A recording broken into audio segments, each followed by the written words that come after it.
আসসালামু আলাইকুম গাইস, আমরা এখন বাজে 12টার উপরে রাত্রে। আমরা আসছি একটা পরিত্যক্ত জায়গায়। এখানে দিনে মানুষ আসতে পারে না।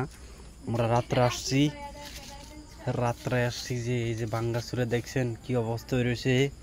আমরা ভূত ভূত সামনে দিয়ে ভূত সেবার লেগে আইছি। এদিকে পরিত্যক্ত জায়গা কি অবস্থা রয়েছে এটি। এই যে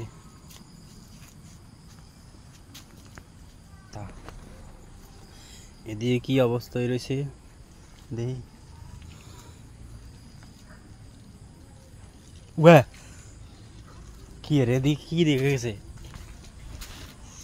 ও মাই গড, মাত্র দিয়ে কিছু একটা দেখলাম, কিছু নাই।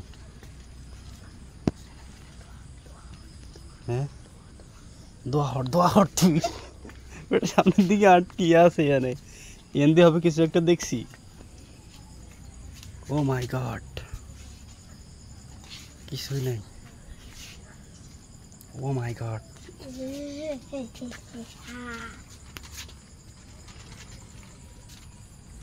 কাগজগুলো লড়ে কি বাতাস, সেই যে বাতাসে সব গাছপালা লড়ে।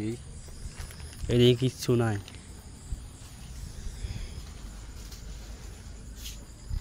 চল চল চল, এমনি কিছু একটা আসছিল, এই এমনি খাড়াইছে, কিছু একটা দেখছিলাম। উয়া